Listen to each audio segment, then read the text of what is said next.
Perfecto, perfecto, muy bien. Pues vamos a empezar con esta sexta edición del Club de Lectura. Este es con del dinero de Andreas Antonopoulos. La idea es tratar el volumen uno en esta sesión y el volumen 2 en la segunda del 2 de marzo, pero bueno, siempre se mezclan un poco los temas. Hoy tenemos el placer de contar con Julián Drangos como invitado. Julián, buenas noches. Hola, ¿qué tal? Muchas gracias por invitarme. Buenas tardes en este caso para la hora de Argentina. Buenas tardes para ti.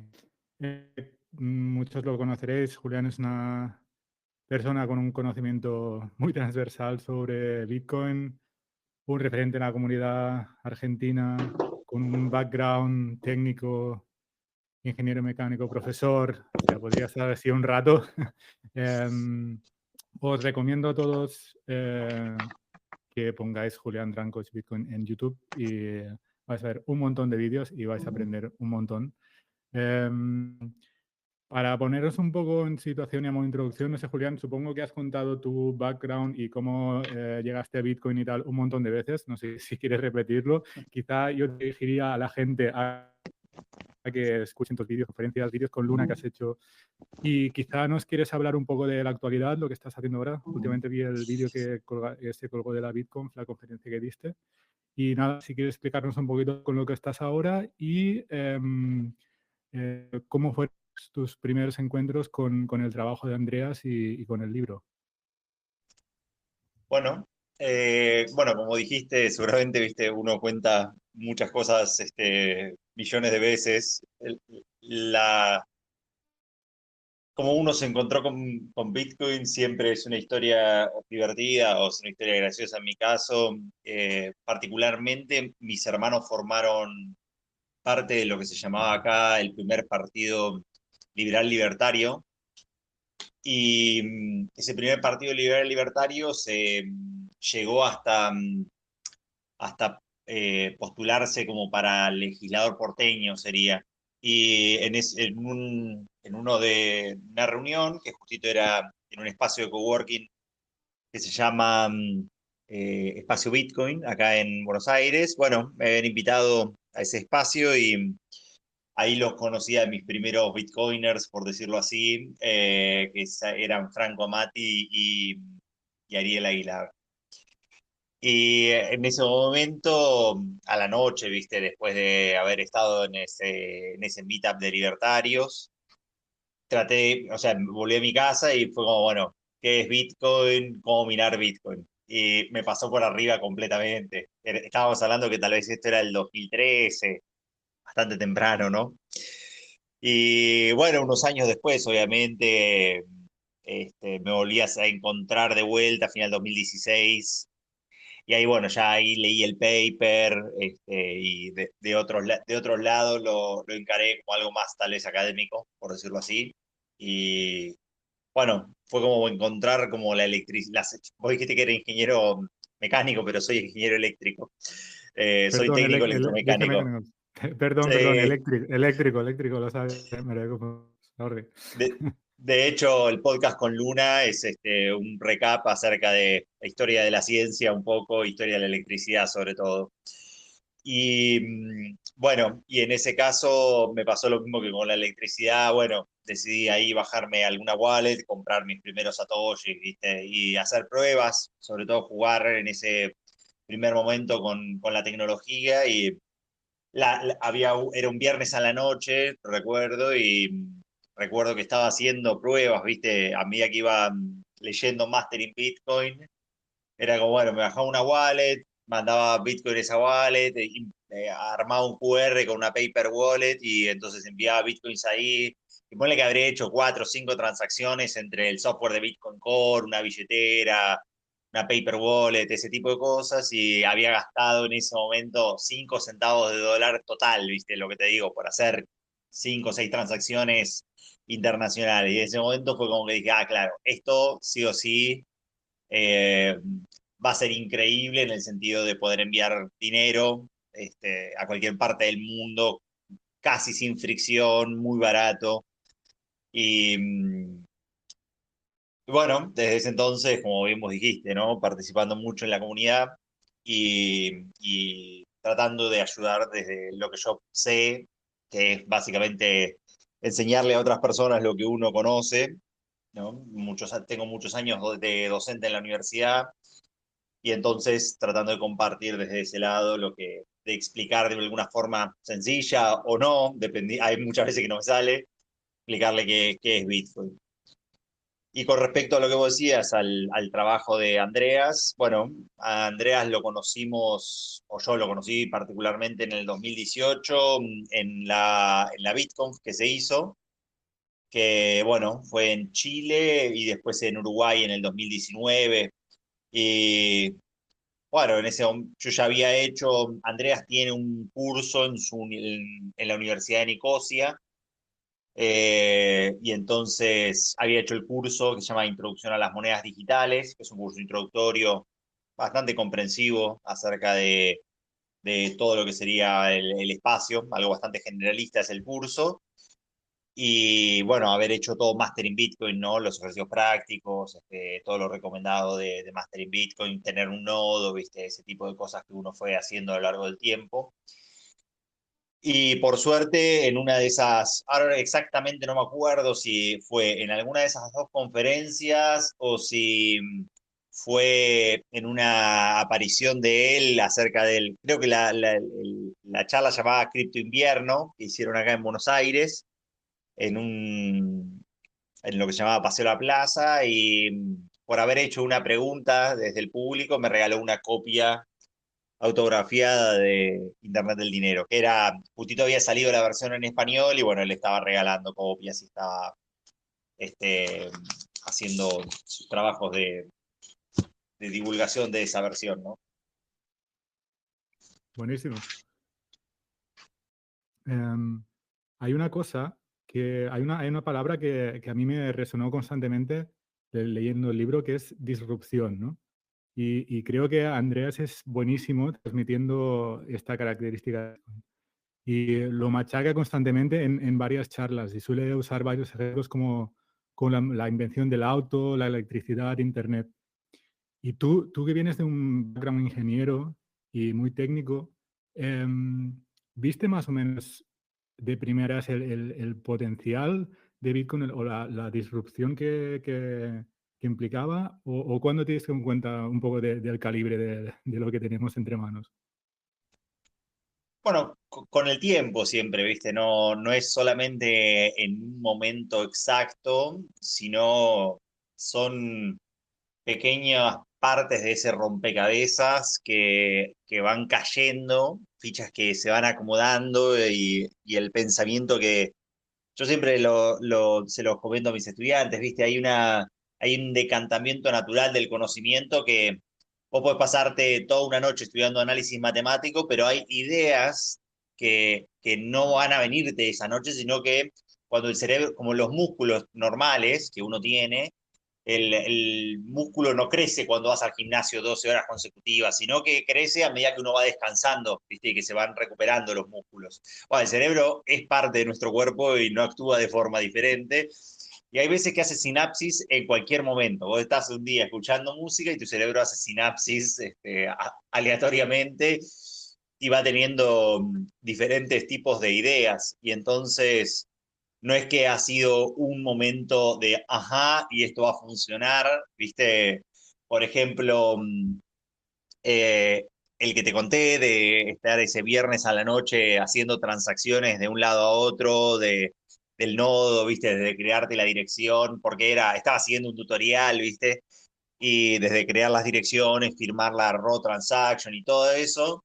Ese fue un momento de ajá, pero por ejemplo, otro momento que tuve fue cuando leí, por ejemplo, un libro que está bueno que se llama The Starfish versus the Spider, que sería la estrella de mar versus la araña, y se llama El poder de las organizaciones sin líderes, ¿viste? Que habla acerca de cómo descentralizar organizaciones y por qué son extremadamente poderosas. O, por ejemplo, cuando son guerras que nosotros hemos vivido, nosotros en nuestra vida, y que, dije, claro, uno va extrapolando porque los miedos que uno va teniendo son los miedos que tuvimos todos, ¿no? A Bitcoin lo van a cerrar, o un día va a aparecer Satoshi y va a ser un lío, ¿viste? Y a medida que fui leyendo otras cosas, dije, bueno, claro, Satoshi no va a aparecer nunca, no va a ser posible cerrarlo porque ya habíamos vivido la pelea, ¿viste?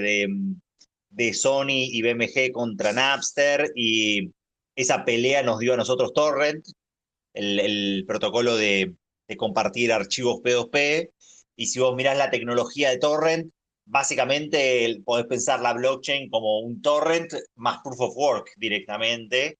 En Torrent vos compartís diferentes tipos de archivos que vos quieras compartir, y en este caso solamente compartís la historia de Bitcoin, sí o sí. Entonces, han sido diferentes momentos a lo largo de todo. Y como vos decías, ¿no? Andrea, recuerdo siempre un momento que mi hermano, ponele el 2017 o 18, 19, yo vivía con mi hermano, y me acuerdo que en uno de los monitores tenía YouTube, y un día mi hermano entra y me dice, otra vez lo estás mirando, Andreas, y estaban todos los thumbnails de lo recomendado, de lo que te recomendaba YouTube en ese momento, y eran todos videos de Andreas Antonopoulos, todas las series de charlas de él, viste, de todo, de cuando va al MIT, de cuando va a las conferencias, de sus preguntas y respuestas. Y entonces, bueno, Andreas ha sido un gran formador de un montón de bitcoiners, por decirlo así. Y yo creo que lo que él más transmite es esa idea, sobre todo en este primer libro que vos tenés, son serie de charlas generales. Él les ponía el título siempre, viste, de Introducción to the Future of Money, Introduction to the Future of Money, o Digital Currencies. Y después hablaba de lo que le pintaba, pero como que en esta primera serie de charlas que él da, que son entre el 2013 hasta el 2016, creo que es más o menos el libro, son todas charlas generales, viste, que él da acerca de Bitcoin. Siempre tiene que, como era muy temprano en la historia Bitcoiner, él tiene que solamente explicar qué es Bitcoin en cada una de las charlas, explicar un poco de historia del dinero en cada una de las charlas, explicar un poco acerca de la blockchain, y entonces, y hablar del potencial de la tecnología. Y después, probablemente cuando hagamos Internet of Money Volume 2, ahí vos vas a tener siempre algunas charlas de otro estilo, ¿no? Hay que habla de Proof of Work en específico, de las comunidades y de otros temas más diferentes. Es que algunas charlas en este libro son del 2014. Es que en aquellos tiempos, ya con la clarividencia que hablaba, yo descubrí Bitcoin, empecé a estudiar mucho más tarde. Habíamos dejado las guerras por el tamaño del bloque atrás, había mucha más información, era más fácil entender, bueno, empezar a entender, evidentemente, y las charlas me siguen pareciendo una actualidad brutal en cómo lo comunica todo. Es increíble que tan pronto estuviera ahí ya dando estas cátedras. Em, si quieres, vamos a pasar a abrir el micro y a ver qué nos cuenta la gente del libro. Aquí preguntamos cosas, comentamos las cosas que nos hayan volado la cabeza y tal. A ver si alguien quiere comentar algo. Adelante. Sí, hola, buenas noches. Julián, encantado, soy Gregorio. Una pregunta sobre el principio del libro, que a mí personalmente, yo no soy tecnólogo, no soy técnico, igual mi pregunta es una tontería, pero bueno, siempre digo que tontería es no preguntar, ¿no? Cuando se refiere... Es muy correcto eso. Cuando habla del dinero como tecnología, hombre, yo puedo tener una idea a lo que se refiere, pero a mí me gustaría conocer tu punto de vista sobre el dinero como tecnología, en referencia a lo que luego él desarrolla, ¿no? Por supuesto. Han habido como muchas formas de describir de dónde ha aparecido el dinero, y son todas suposiciones. Realmente como que no hay a ciencia cierta un estudio en profundidad que haya desmitificado de dónde aparece el dinero en sí. No sé, podés hablar desde tal vez una concepción greberiana, en donde el dinero aparece como una deuda entre dos personas, y digo, como una deuda, como diciendo, somos vecinos, y vos hoy como vecino me ayudás a pintar mi cerca, y entonces al día siguiente yo te invito a comer, y más tarde casamos a nuestros hijos, ¿viste? Que esa sería como una de las formas que vos tenés de concepción del dinero. Y después tenés como el otro campamento del dinero, que es básicamente el emergente como un commodity, ¿sí? Como un bien escaso y que se utiliza para ciertas cosas. Emerge naturalmente que en la cárcel, por ejemplo, los cigarrillos se utilizan como dinero porque es un bien, ¿sí? Porque lo usan, porque se lo fuman y además porque sirve para intercambiar favores. Y yo no estoy muy de acuerdo en que el oro es como el emergente, o sea, muchos dicen que el oro es como el emergente que nace naturalmente de como la mejor forma de dinero, pero sí lo que podemos saber nosotros sí es que el dinero en general ha pasado y ha ido evolucionando a lo largo de estos 5.000 años que, por ejemplo, David, por lo menos, dice que existen esta forma de dinero. Desde la deuda, como libros contables, es decir, yo hoy hago algo por vos y vos haces en otro momento otra cosa por mí, o los commodities, la aparición del papel dinero, ¿sí? En China, ni hablar cuando empezó a aparecer el dinero digital o las tarjetas de crédito, que fueron como tal vez la subsiguiente evolución de este dinero. Y vos tal vez desde los 50, salvo por alguna invención que podría haber sido tal vez, yo creo, los cajeros automáticos, que es una forma en donde te permite a vos obtener dinero o hacer operaciones indistinto el banco, ¿sí? Sino que es una terminal al aire en la cual vos podés interactuar, como que el dinero no había surgido, no había tenido grandes innovaciones, ¿no? Desde la invención del papel dinero o los certificados, con China. Después las tarjetas de crédito en los 50 con, me sale decir Visa, pero no es Visa. Bueno, no importa, lo voy a decir mal, pero la emisión de las tarjetas de Diners Club era las tarjetas de crédito. Y los cajeros automáticos, ¿no? Que eso fue en los 80s, 90s. Y después vos tuviste simplemente lo que fue la transformación de todos esos sistemas antiguos a una tecnología nueva, que era simplemente un nuevo front-end. O sea, en vez de tener un cajero automático, nuestro online banking es simplemente un cajero automático, pero en nuestro desktop, en nuestra computación. Pero no hay una transformación significativa en lo que realmente es el dinero, ¿sí? En lo que es el dinero fiduciario o lo que es básicamente los commodities. En eso no ha surgido ninguna transformación significativa. Simplemente sigue siendo lo mismo que fue desde que se inventó los dineros fiduciarios. Sigue siendo una base centralizada, en el caso de nuestro dinero fiduciario que nosotros tenemos en nuestro home banking, en el cual nosotros le pedimos acceso, ¿sí? Y nuestro tercero de confianza es el que básicamente nos da una autorización para poder mover ese dinero.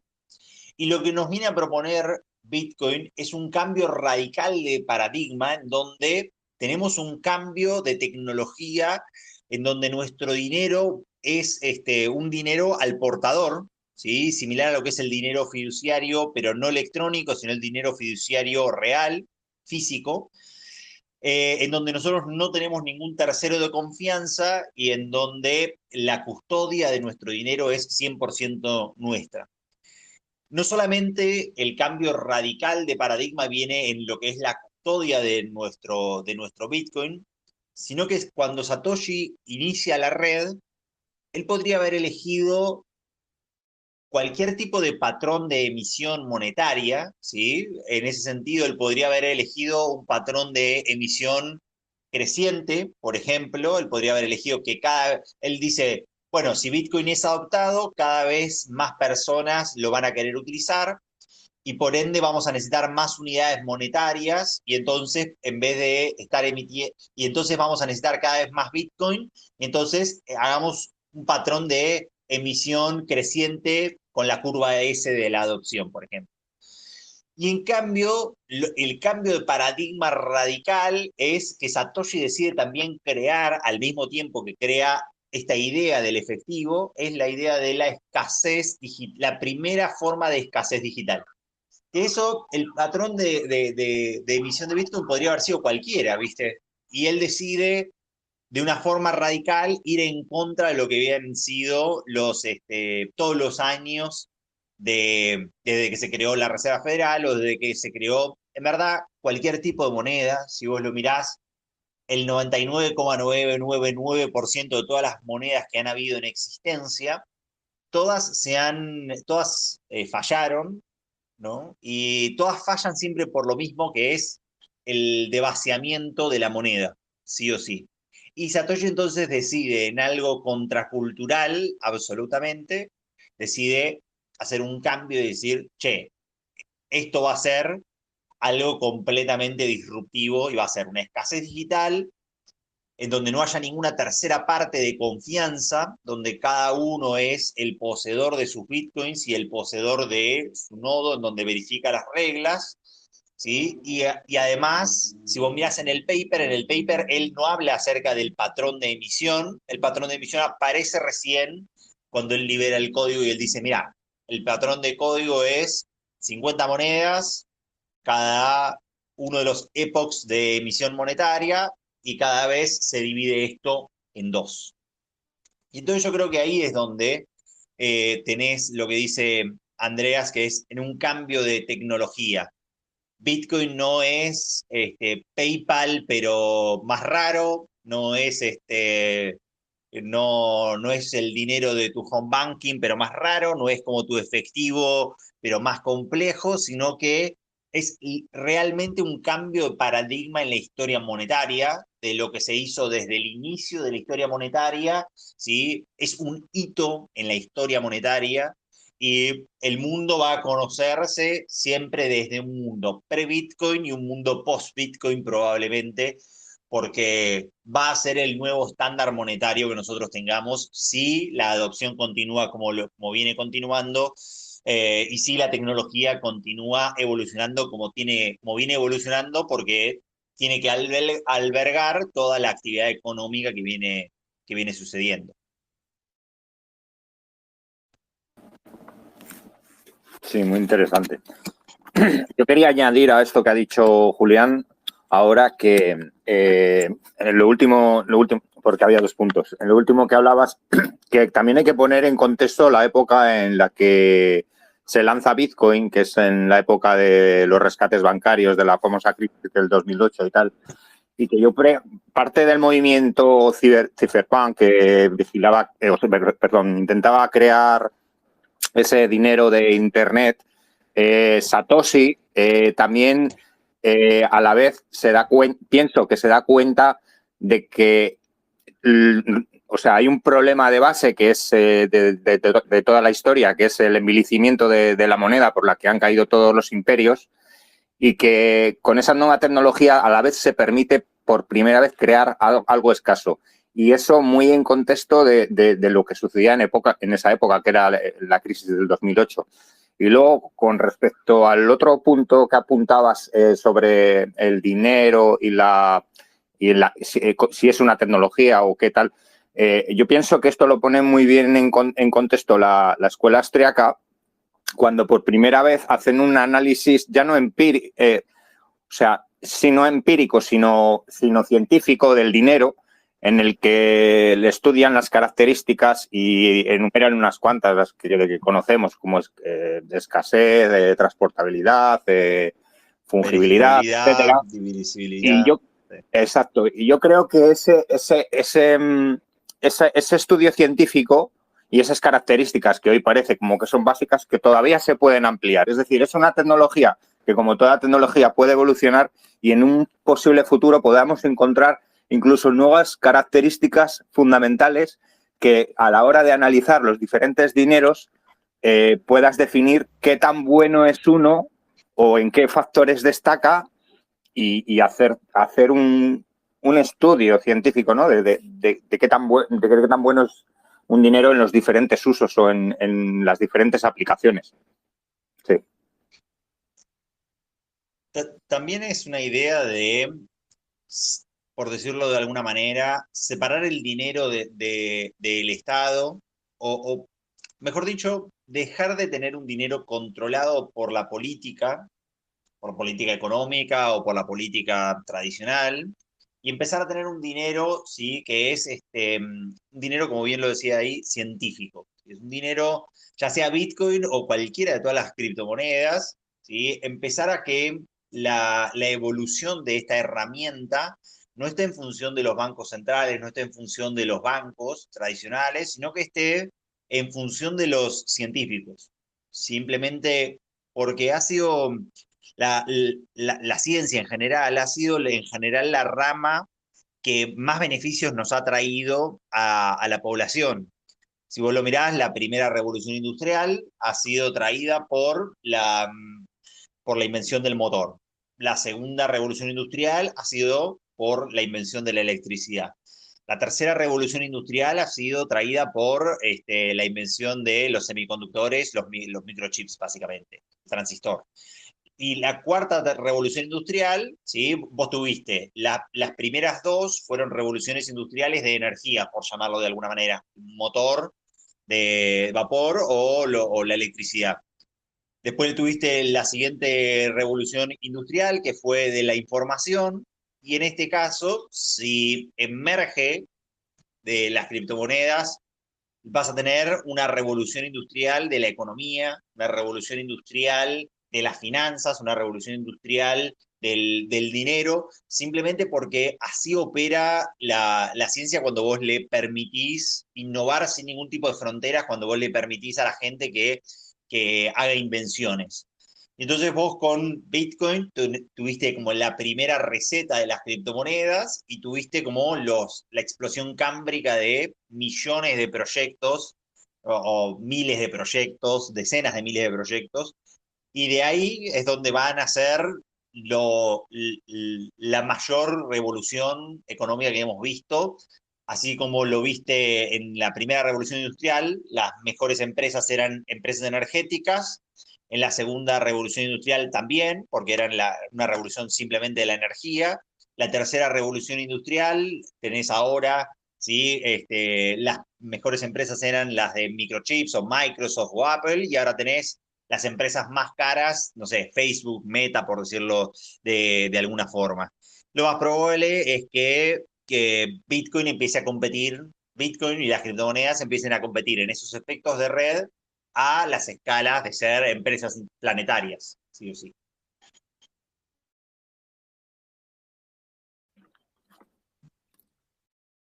Vale, ¿tenemos alguna intervención? Sí, bueno, si nadie se anima, yo tengo muchísimas preguntas.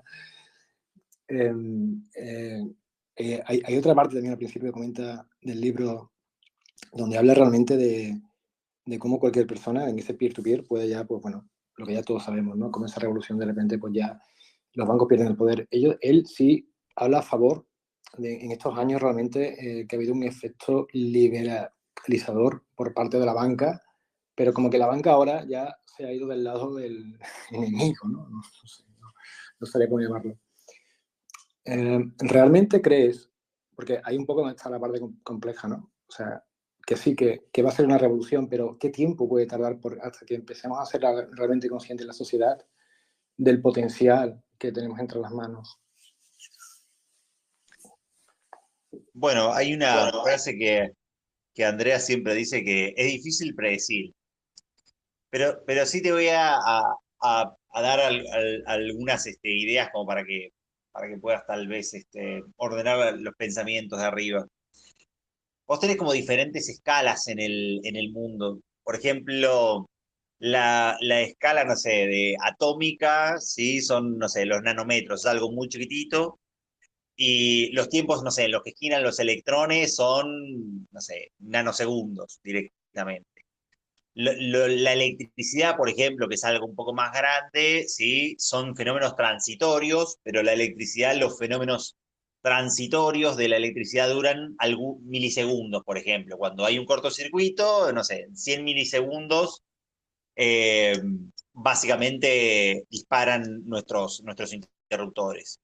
Después tendrías una escala que sería la escala nuestra, de la escala humana, de nuestros tamaños, y si nosotros queremos ver, no sé, transitorios mecánicos, ¿sí? Llevan otro tiempo, ¿no? No sé, por decir un transitorio mecánico o algún movimiento, hablo de un péndulo y dura segundos. Los fenómenos monetarios, ¿sí? Así como los fenómenos sociales, no son fenómenos que uno pueda...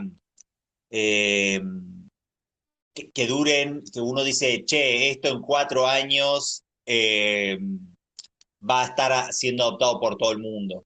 Porque si vos lo mirás, también es algo que lo vienen diciendo desde hace, bueno, si uno escucha y si vas a los archivos bitcoiners, por decirlo así, la gente decía todo el tiempo, uy, sí, esto va a estar escalado y esto va a ser utilizado por la mitad del mundo en 5 años, ¿viste? Y no es cierto, en el sentido, en verdad más que no fue cierto, porque en retrospectiva cuando uno lo mira no ha sucedido, pero sí ha ido avanzando la adopción, sí ha ido cada vez siendo mejor la tecnología y no lo puedes avanzar esto porque es un fenómeno monetario, ¿sí? que lleva tiempo, como para tomar una dimensión. El promedio de vida más o menos de una moneda fiduciaria es de 30 años, ¿sí? O sea, la mayoría de las monedas que hemos tenido, por ejemplo, no sé, el peso argentino que ahora está languideciente, está muriéndose ya en los últimos estadios de la hiperinflación, eh, tiene más o menos eso, tiene 31 años. Entonces, pensar que todas las personas van a adoptar un nuevo patrón monetario y que van a estar dispuestas a depositar toda su actividad económica en un experimento de 15 años, tal vez es algo eh, muy como que lo van a hacer todos en 5 años, no me parece que sea algo factible. Porque las veces que nosotros adoptamos monedas de facto. Nosotros adoptamos monedas porque nuestra moneda anterior murió o porque de pronto, en el caso de Argentina, ¿no? Que de pronto dice, bueno, listo, esto tiene, en nuestro caso, tiene 3 ceros de más que la moneda no los está utilizando, todas las cosas salen de 1000 para arriba, estoy haciendo una generalización, pero los que viven en Argentina van a poder decir que está casi en lo correcto. O por ejemplo, como vos tuviste en el nacimiento del euro, que en el nacimiento del euro vos tuviste la idea de empezar y hacer un overlapping del nacimiento de una moneda nueva y la depreciación de las monedas antiguas. Pero todos esos procesos de adopción llevan tiempo, pero porque están impulsados desde arriba hacia abajo directamente. O sea, llevan un tiempo, pero son procesos más rápidos porque dicen, bueno, a partir de tal fecha esto no va a ser utilizado más. O sea, digo, la peseta, la lira, todas las monedas europeas que se fueron eliminando. Y a partir de tal momento empieza la eurozona y empezamos a utilizar eso. En cambio, esto es un proceso voluntario. Es un proceso voluntario, quiere decir que nadie te puede forzar a vos a utilizar Bitcoin, ¿sí? Salvo El Salvador, que forzó a sus usuarios a su país a aceptar Bitcoin. Después podemos hablar si estuvo mejor, peor hecho, o su adopción forzada, que ellos pueden recibir dólares, o sea, aceptan la transacción Bitcoin, pero se les da vuelta instantáneamente, que eso me parece más racional. Pero son procesos transitorios y son cambios culturales que no van a pasar de un día a otro. Vos podés ir viendo el crecimiento poblacional de Bitcoin y más o menos en el 2016 había unas 10 millones de personas, 20 millones de personas usando Bitcoin. Eso hizo un por 10, un por 5 primero en el halving, ¿no? Y entonces hubo hasta más o menos unas 100 millones de personas usando Bitcoin. Y hoy hay aproximadamente un por 5, ¿sí? Perdón, unas 250 millones de personas usando Bitcoin después del halving siguiente. Capaz que en el próximo halving haremos, no sé, un por 2, por 3 millones de personas y seremos 700 millones de personas aceptando Bitcoin, ¿sí? Y a partir del próximo halving seremos 1.000 millones de personas usando Bitcoin. Y en alguno de esos momentos, ¿sí? Capaz cuando ya seamos tal vez, no sé, 1.500 millones de personas, engullir al resto de las personas es más fácil que tratar o sea, es más fácil aceptar Bitcoin que no aceptarlo, pero Bitcoin tiene un crecimiento, si ustedes lo miran, que no es un crecimiento de adopción de una curva normal, sino que si lo buscan en internet se llama adopción de cola de tiburón, porque vos tenés, cuando sube el precio exponencialmente, muchas personas aprenden qué es Bitcoin rápidamente y después tenés momentos de muy baja entropía, que son los bear markets, y en donde no hay mucha adopción de las criptomonedas. Si vos buscas esa adopción de cola de tiburón, bueno, te va mostrando que vos tenés un momento de adopción de cola de tiburón y después no pasa nada por un tiempo y después tenés otro momento de adopción de cola de tiburón, hasta que en algún momento tenés como ese gran ciclo de adopción en donde todos terminan adoptando esa tecnología. ¿Ha pasado eso? Dale, Entropy, o el que sea. Sí, no, era justamente a colación de lo que has comentado. Me llamó en esa parte del principio del libro, en la que se está hablando del acceso, ¿no? Que ya puede tener cualquier persona, cualquier parte del mundo, sea el país que sea la cultura que tenga en un ordenador y tiene, digamos, la misma posibilidad de poder crear productos financieros como los puede crear el mayor de los bancos. Justamente esa adopción, ya que nosotros los países, entre comillas, desarrollados, entre comillas, estamos más cómodos en la situación en la que estamos, ver realmente que puede haber una revolución en ese de abajo arriba, pero no incluso a nivel social, sino incluso de esos países donde las personas tienen menos acceso a este tipo de tecnología, por el cual en el momento que ellos vean la oportunidad se van a volcar ahí y realmente la opción va a venir de todos estos países y de todas estas personas que no tienen otras opciones y que realmente tengan ese hambre por poder competir, ¿no? en el mundo nuevo que viene. Y yo por lo menos entiendo que gracias a ese hambre que tenemos los seres humanos, creo que esa adopción va a venir justamente de tanto, incluso no solamente de abajo arriba, sino incluso de países más, vuelvo a repetir, subdesarrollados entre comillas, ¿no? Es que si vos mirás la historia de la adopción de Bitcoin acá en Argentina, es donde hay una necesidad es que la gente se da maña. Y entonces acá lo que pasó es que justo, en verdad acá siempre pasa, pero en el 2011 al 2015 hubo controles cambiarios muy fuertes acá en Argentina, no podías recibir plata y tenías una especificación asimétrica, y entonces la gente utilizaba Bitcoin como para recibir pagos internacionales o para ofrecer bienes y servicios desde afuera o cobrar trabajos internacionalmente. Y, por ejemplo, yo les empecé a hablar a mis amigos, y que son toda gente del palo tecnológico, no es que no conocen acerca de tecnología. Y en el 2016, 17, 18, ellos realmente, los controles cambiarios habían desaparecido porque había cambiado el signo político acá el gobierno, pero no lo habían adoptado muchos de mis amigos. Y fue cuando volvió la necesidad, que volvió, por ejemplo, los controles cambiarios en el 2018, y en ese momento las stablecoins eran un producto mucho más utilizable que Bitcoin per se, y más estable, obviamente, y entonces ellos adoptaron directamente las monedas estables para poder, de alguna manera, dolarizarse. y poder acceder a resguardar algo de valor, por decirlo así, más, en otra tecnología. Y en las necesidades donde uno empieza a aprender y en donde uno se va a dar maña, en donde vas a sí o sí necesitar ir hacia alguno de estos instrumentos, por decirlo así.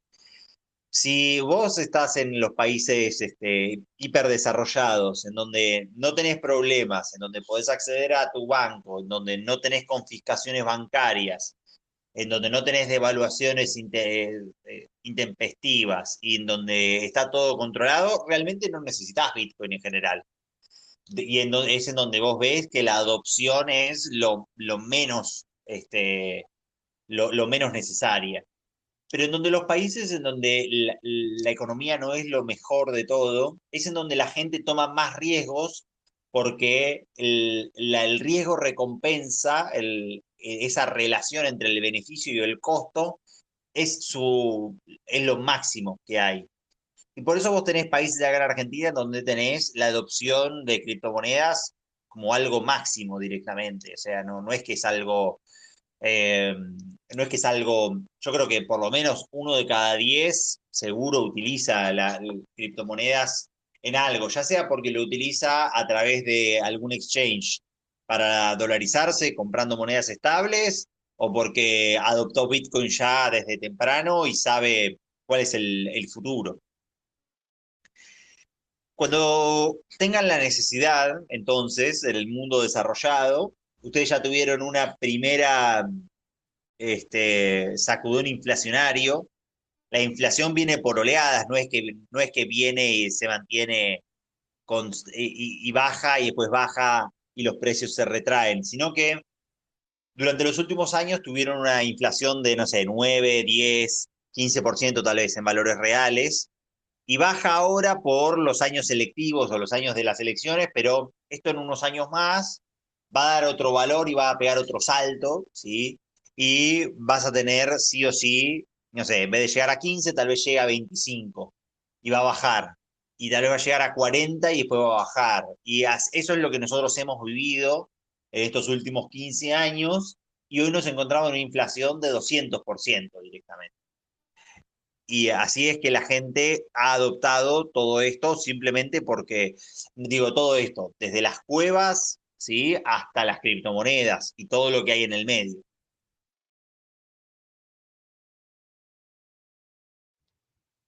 Y a veces también cuando hablamos de adopción, en el caso de Bitcoin también la tratamos de una adopción tradicional, pero yo creo que adopción, que es una palabra que la cogería en pinzas, porque yo creo que el principal es su uso y tener un Bitcoin permissionless y tal, y la adopción ya vendrá, pero en Bitcoin creo que la adopción es algo que importa más cualitativamente que cuantitativamente, porque cuando uno usa Bitcoin y es Bitcoiner, o sea, es como un hash, ¿no? Es una función unidireccional, o sea, no vuelves atrás. No sé si alguien de vosotros ha conocido a alguien que ha dicho, hostia, vale, Bitcoin es eso, pero no lo quiero y me voy a usar otra cosa. No, creo que no existe esto, si no me haría conocer a alguien.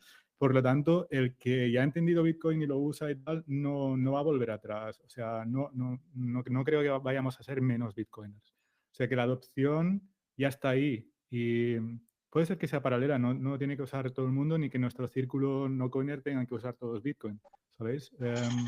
Yo creo que la adopción está ahí y es steady, es aquello, es fija. No vamos a ser menos, creo. No sé qué pensáis.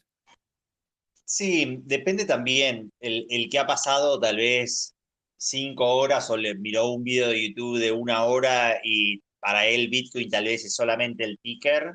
Yo creo que capaz que esa persona cuando llega un bear market, porque conozco casos, piensan que Bitcoin murió o no. El que pasó 100 horas y no sé, se leyó el de Bitcoin Standard y tiene su nodo y hace un coin mix, por ejemplo. Yo creo que, y el que piensa y el que tiene su preferencia a largo plazo, y se dice, bueno, yo estoy comprando Bitcoin ahora no por el halving del 2024, sino por el halving del 2032, por ejemplo. porque lo está comprando con una tesis diciendo Bitcoin va a demonetizar cualquiera de todos los otros activos monetarios que nosotros conocemos. Bueno, esa persona ha hecho un estudio en profundidad y entonces yo creo que ese tipo de población sí es, como vos decís, no es una función unidireccional, ¿no? El que hizo ese tipo de tesis bitcoiner no vuelve para atrás, claramente. Pero el que puso el pie como si fuese en una pileta fría y puso el dedito solamente, ese tal vez sí, ¿viste? No es necesariamente, no tenés una adopción hardcore totalmente, ni tampoco soft, vos tenés un montón de población adentro que utiliza Bitcoin. Sí o sí, yo creo que la idea de que a veces en esto no me cuesta, ¿viste? A veces y a veces la he dejado caer un poco la pelea, ¿viste? Pero Bitcoin nace, como bien dijeron ustedes, del movimiento cyberpunk, ¿no? De la idea de decir, hay que separar al dinero al Estado y al dinero, hay que separarlos y tiene que ser algo estrictamente tecnológico el dinero, no tiene que ser político, no tiene que estar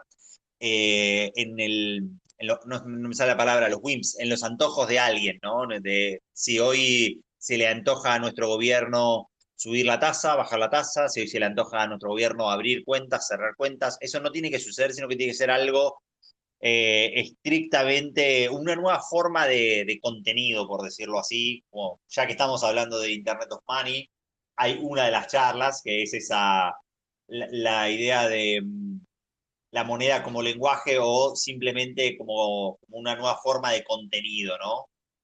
Eh, básicamente, esa idea es lo que, y yo a veces la dropeo esa idea, digo, no todo el mundo está dispuesto, ni todo el mundo tiene la capacidad mental como para poder separar hoy y decir, mira, esto es una nueva forma de dinero que no es una forma de dinero bancaria, ni es una forma de dinero estatal, sino que es una nueva forma de dinero, ¿sí? De dinero criptográfico. Y ese mensaje a veces aliena a un montón de personas, ¿viste? Si vos le tenés que estar explicando a una persona qué es una función hash, por ejemplo, le cuesta, ¿viste? A muchas personas. No todo el mundo tiene un máster en ciencia de la computación y muchos ni siquiera se llevan bien con la computadora.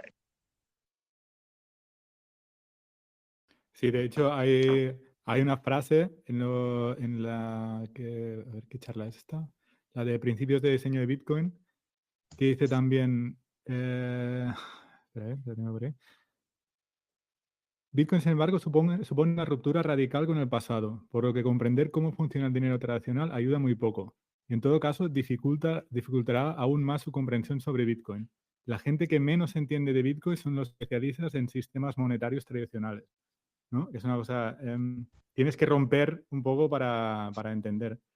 Y aquí, esta frase estoy muy de acuerdo con Andreas, pero también te hace plantear o te hace aprender sobre el dinero. Quizá gente que no estaba, que como yo creo que es una cosa deliberada, que no aprende sobre finanzas, sobre dinero, sobre nada, tienes que hacer un esfuerzo para aprender. Como mucha gente no ha tocado nada de eso en su vida, a partir de Bitcoin han aprendido mucho más y quizá no tienen alguien que sepa de teoría monetaria y tal tiene que hacer el esfuerzo de desaprender un poco y decir, quizá lo que había aprendido no es, no es la verdad. Y la gente quizá que entiende menos, quizá lo pille más rápido. Ese que es un cambio tan radical que no es fácil de absorber. Vos imaginate a alguien que, por ejemplo, no sé, que tenía 60, 70 años en los 90s, agarrás y le decís, che, mirá, ahora la música es un archivo en tu computadora que en verdad es del 94, pero se popularizó después, pero ustedes entienden, ¿no? Que en el 94 nace el MP3, ¿no? Y vos le tenés que explicar a alguien de 70 años que su concepción de la música en un principio era solamente ver música en vivo hasta que hicieron, no sé, un fonógrafo y eran los discos. Él vio nacer el cassette, vio nacer el CD y de pronto todo eso se desmaterializa y le dicen, no, mira, ahora es un archivo en tu computadora y se llama MP3 y esto es el futuro de la música. Y la persona que de pronto dice, no, pero yo estoy acostumbrado a que venga un CD, que venga en un disquete, que venga en un cassette, que venga en un disco, y que me vengan las 12 canciones del álbum directamente enteras. Estaba acostumbrado a ese formato directamente de música, y, y Bitcoin desmaterializa todo eso directamente. Ya no tenemos más un formato de Bitcoin. O sea, Bitcoin no hay un billete, no hay o sea, están las monedas conmemorativas, pero no existen, o sea, una Casayus no es puede tener un Bitcoin adentro, pero no es lo que es Bitcoin per se directamente, no es una transacción de Bitcoin, no te sirve una moneda Casayus para enviarlo transnacionalmente Bitcoin. Y ese salto, ¿no? Yo creo que esas son ciertas limitaciones que nos fueron haciendo que, que la adopción no sea tan rápida como uno esperaba. Pero sí o sí la adopción, ¿sí? Va teniendo diferentes oleadas, que en un momento vos tenías la adopción de los cyberpunks y la adopción de la gente muy estricta del paro tecnológico.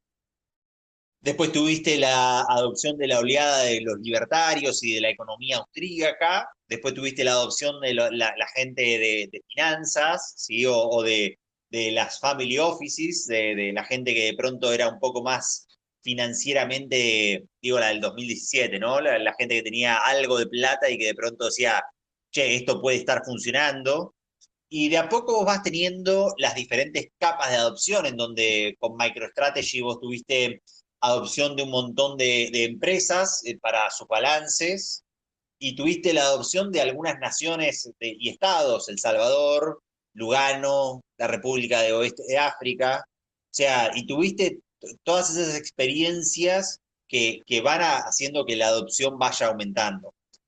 Y yo no sé si vos vas a poder hacer una adopción tan masiva, tan rápido, porque existe lo que se llama la zona de desarrollo próximo en las personas. Es un concepto de un pedagogo que se llamaba, un pedagogo ruso, que, a ver si, ahora estoy perdiendo el nombre, a ver si, zona de desarrollo próximo, de Vygotsky, el pedagogo, que básicamente a veces te aparece una idea, ¿sí? Que está tan fuera de tu zona de desarrollo, de tus competencias, que uno la rechaza porque es muy diferente.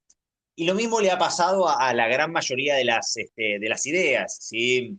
La idea de la electricidad, cuando se la querías explicar a alguien a finales del 1800, decirle que por adentro de un cable iban a fluir electrones cuando la gente ni siquiera sabía, los electrones ni siquiera se habían inventado todavía, pero cuando no se habían descubierto todavía los electrones, le tenías que explicar a la electricidad a alguien y era algo hiper complejo para esa época, ¿sí? Pero vos simplemente le tenías que mostrar los usos de la electricidad. Le decías, mirá, vos ponés este cableado dentro de tu casa y ponés una lamparita y es el reemplazo natural de las velas que vos tenés en tu casa. Lo mismo, no sé, ideas de mecánica cuántica, por ejemplo, que Einstein inclusive él descreía de que el universo funcionara de cierta forma y él decía, no, esto no puede funcionar así el universo, y sin embargo lo hace, otros científicos lo han demostrado. Y esto es porque tal vez por ahora lo que vamos teniendo nosotros dentro de lo que se llama de Bitcoin, ¿sí? Es un desarrollo, se llama desarrollo skeuomórfico. Hasta ahora lo que hizo Bitcoin es copiar algo que nosotros ya conocíamos, ¿sí? La idea de una red P2P, la idea de tener un dinero que sea parecido al oro, en el sentido de que sea difícil de ¿cómo es esto? De obtener, ¿sí? Fíjate que de ahí la palabra la minería, que no tiene nada que ver la minería de Bitcoin con realmente lo que está pasando. O sea, las descripciones que nosotros elegimos dentro de Bitcoin realmente no son representativas de lo que realmente está sucediendo como sistema. Lo mismo la elección de la palabra wallet o billetera para lo que debería haberse o monedero, ¿no? Para lo que debería haberse llamado llavero o keychain, ¿no? Y, y esas, yo creo que esas elecciones incorrectas en el inicio hicieron que muchas personas, inclusive la palabra de Bitcoin, ¿no? La palabra Bitcoin como bit de información, la unidad mínima de información, y coin, moneda, yo creo que también hasta estuvieron mal elegidas, ¿viste? O sea, mal elegidas no, es lo que eligió Satoshi para la red, pero que Andrea siempre lo dice, ¿viste? Pero no sé Sí, lo si dice en han el libro. hecho, él lo dice muchas veces, pero no sé si nos han perjudicado, ¿viste? Si tal vez hubiesen sido otros nombres, si tal vez hubiesen sido otras cosas, tal vez la adopción hubiese tenido otra curva per se. Pero, pero sí o sí, la adopción va a venir, y la adopción está y está sucediendo porque hay espacios como este, porque hay un montón de espacios para aprender, desde el podcast de Lunaticon y todos los que se toman el trabajo de alguna manera, la palabra no sé si es la mejor, pero evangelizar con respecto a Bitcoin o divulgar con respecto a Bitcoin, pero no por Bitcoin en sí, sino porque es el otro sistema el que se está cayendo a pedazos y la gente lo está notando cada vez más.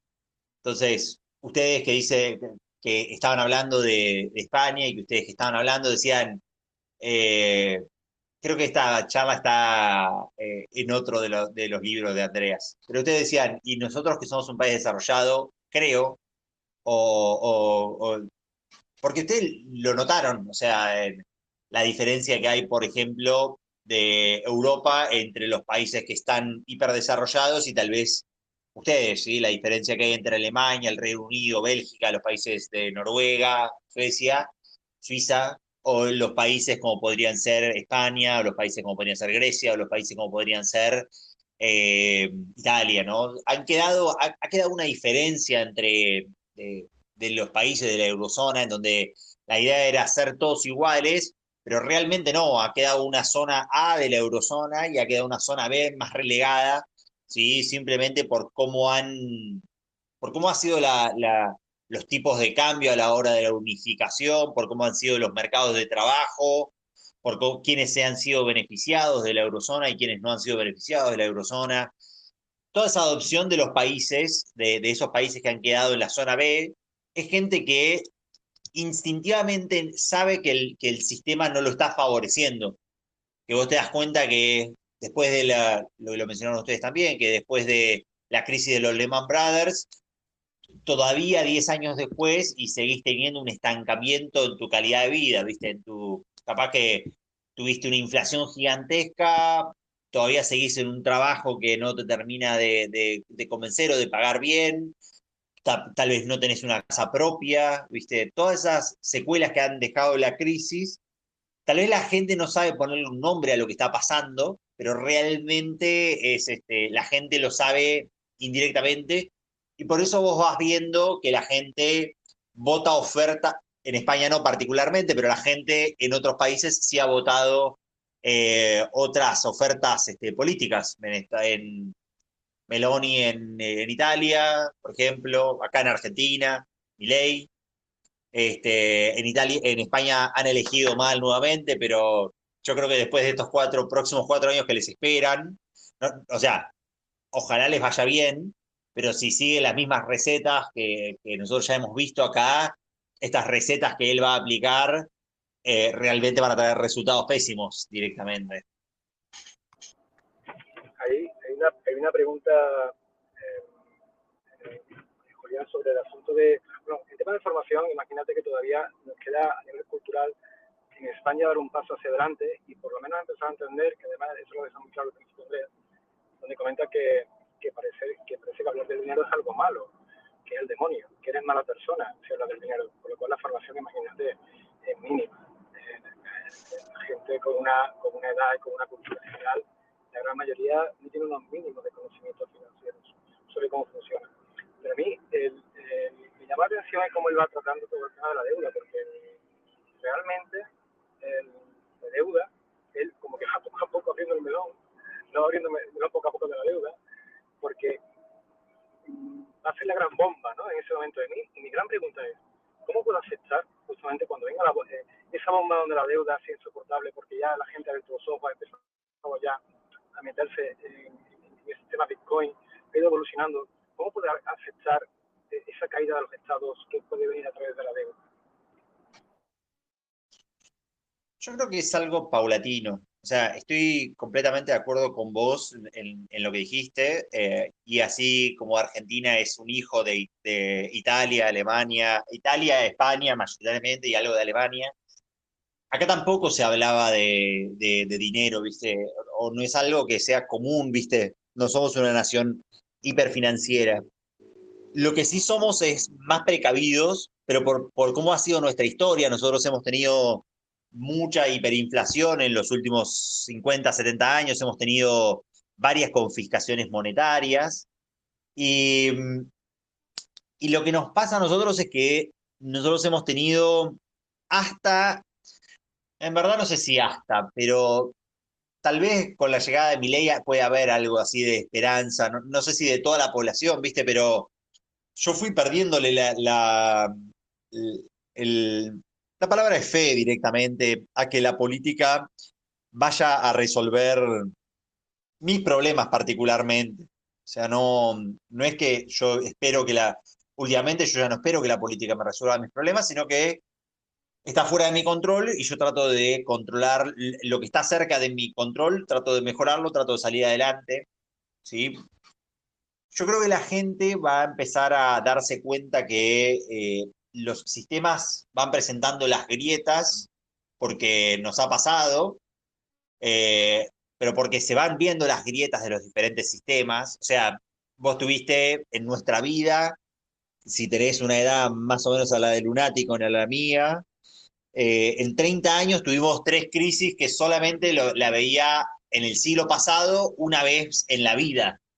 Pero nosotros hemos tenido, por ejemplo, la crisis del efecto tequila en los 90, la crisis de las .com en el 2000, 2001, la crisis de los Lehman Brothers en el 2007, 2008, la crisis de las hipotecas europeas en el 2012, ahora había una en el 2018, exactamente no me lo acuerdo, 2020 COVID, y todo el tiempo vamos viendo que el sistema no es que es un sistema recontra hipersólido, sino que el sistema va mostrando sus grietas y va mostrando exactamente que no es un sistema estable y que no es un sistema que vaya a funcionar a largo plazo. Lo que nosotros, y que esta es mi forma de verlo, yo no quiero que tampoco el sistema haga un crack final y de pronto nos encontremos con que el mundo tiene 50% de pobreza instantáneamente, sino que lo que yo espero y lo que yo quiero es que el sistema va a seguir ir teniendo estos pequeños cracks cada 5, cada 10 años, ¿sí? Cada 5 per se, porque no es sostenible en el tiempo. Por decirlo de alguna manera, las deudas públicas de todos nuestros países son impagables. Si uno lo va mirando, hay una Visual Capitalist, se llama la página web. Si vos vas mirando las deudas, vos vas viendo ahí toda la deuda de todas las naciones, y vos tenés naciones que están hiperendeudadas, como puede ser Japón, que está, si mal no recuerdo, tocando el 300% del PBI de su deuda, ¿sí? O deudas que están como la de Estados Unidos o Europa, que están cerca del 150%. Y vos vas viendo países que tienen menos deuda como Argentina, pero porque nuestros cracks son muy rápidos y nosotros ya no le dejamos a los gobiernos que tomen tanta deuda porque sabemos que es impagable, ¿viste? Y esas deudas son impagables en el sentido de que cuando vos contabilizás toda la deuda de todas las naciones y la comparás contra el PBI, por ejemplo, eso te da un número que es 4, o sea, hay más o menos 360 trillones de deuda, ¿sí? Contra el PBI mundial, que son 90 trillones más o menos, eso te da un 4. Y el interés es amplio, la gama de intereses, vos tenés intereses más cortos e intereses más largos, pero si vos tomás un promedio de todos los intereses, te da alrededor de 4 o 5%, Y ese 4 o 5%, ¿sí? La única forma que vos tenés para pagar esas deudas es que, si vos haces la multiplicación, 4 veces por el 5% te da que es, o por 4% si querés ver el mejor de los escenarios, te da que es un 16%. Y como los gobiernos solamente recaudan dinero de lo que es la base imponible, de lo que ellos están teniendo sí o sí que tener, que cobrar impuestos para pagar y para rolear la deuda, el crecimiento mundial tendría que estar para ir pagando y para poder ir saneando el sistema y poder haciendo que se vayan achicando estas deudas, tendría que estar creciendo un 16%. Y eso es algo que no lo vemos desde los crecimientos chinos de los 90s, ¿no? No es algo que sea común ver un país que crece al 16% anual. Y entonces lo único que nosotros podemos esperar de nuestro sistema, que esto es una máxima que aprendí este año yo, que es el propósito del sistema es lo que hace, se llama la máxima. Y solamente hay que ver el sistema y no hay que estar enojado contra el sistema, no hay que tratar de pelear contra el sistema, no hay que tratar de arreglarlo, hay que mirarlo por lo que hace el sistema.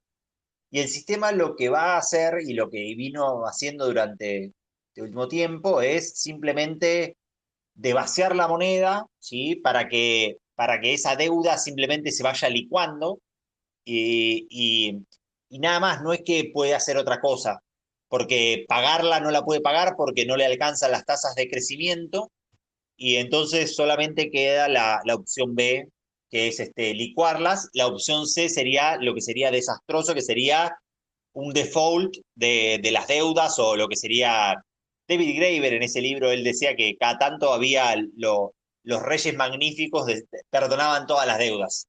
Bueno, la deuda mundial es una deuda que nos la debemos en el mundo entre nosotros. No hay una entidad central que pueda abrir y perdonar toda la deuda directamente, entonces solamente te quedas con dos opciones: o licuás la deuda o la defaulteás o la pagás. Pagarla es imposible y entonces solamente queda ir de a poco este, defaultearla, licuarla la deuda. Y solamente lo que queda es un trabajo de educación, como vos decís. Nadie nos enseña a nosotros cómo funciona el sistema monetario y porque se ha transformado en una tecnología que es hipercompleja, de igual forma que ustedes no conocen cómo funciona Internet, probablemente, o no conocen cómo funciona la electricidad, o cómo funciona estrictamente muchas de las cosas que nuestra computadora.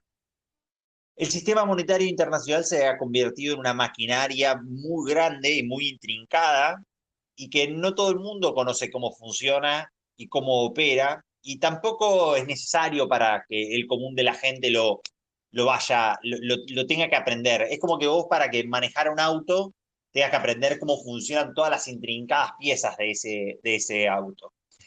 Y entonces uno aprende lo básico simplemente y después el que quiere puede ir aprendiendo más acerca de cómo funciona este sistema. Pero yo creo que vuelve a lo que hablábamos antes y a lo que nos enseña, por ejemplo, la película Matrix. No todo el mundo está en la misma posición como para de pronto despertar y decir, che, yo veo al sistema por lo que hace y, y no me muero en el proceso, ¿viste? De mirarlo al sistema por lo que está haciendo realmente. Y no todo el mundo está dispuesto a despertar y verlo. Es mejor mantenerse a veces en el cuento de hadas, ¿viste? Decir, sí, la democracia es buena y hay que votar a alguien y esa persona nos va a resolver nuestros problemas, que realmente ver la realidad cruda como es, que es: mirá tu metro cuadrado, porque en la primera de cambio el político de turno te va a destruir, el banquero de turno en la primera que pueda va a destruirte también, y salvate vos y tu familia y tus allegados. Porque no es un mensaje lindo, ¿viste? No es un mensaje esperanzador, no. Es más un mensaje onda el arca de Noé, ¿viste?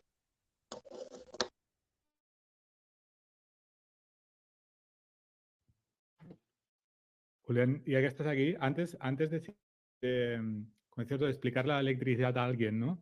Uh -huh. tú que sabes tanto de electricidad y de Proof of Work, lo que decíamos al principio de los aha moments, ¿no? De los momentos de estos aha. Yo cuando entendí que con Bitcoin tenía una cosa que era electrónica, pero también era física y que nadie lo podía romper y nadie me lo podía quitar, esto fue un aha moment, ¿no? Y una de las cosas que me resulta más difíciles de explicar cuando le estoy enseñando Bitcoin a alguien es que Bitcoin es físico también, ¿sabes? Por eso se llama peer-to-peer electronic cash system. No, es electronic, no es virtual, porque una máquina virtual la puedes encender y apagar, ¿no? Pero los electrones no.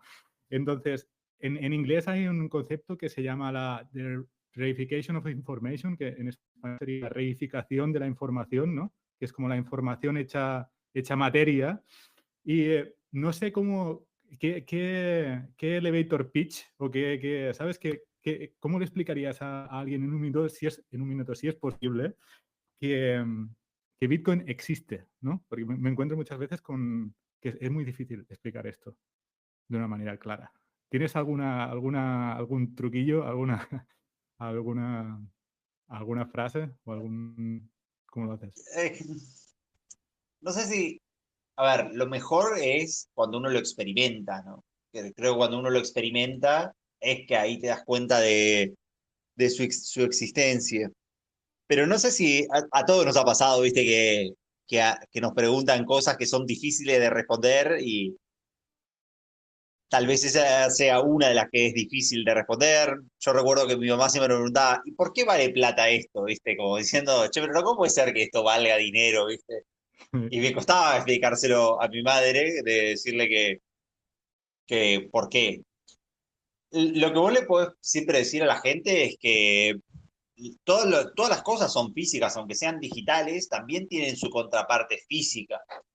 El hecho de que vos Bitcoin tengas replicada en decenas de miles de computadoras la base de datos, implica que básicamente hay un montón de discos duros que están ordenados con los bytes, como si fueran los bytes, ¿sí? Ceros y unos, 0110001, todos estructurados de la misma forma, y vos podrías decirle, mira, cada vez que vos tenés una transacción Bitcoin, simplemente estás teniendo un cacho de esos bytes que están ordenados en todas estas computadoras. Bueno, estos bytes son tuyos y los bytes en definitiva terminan siendo transistores en la computadora de alguien.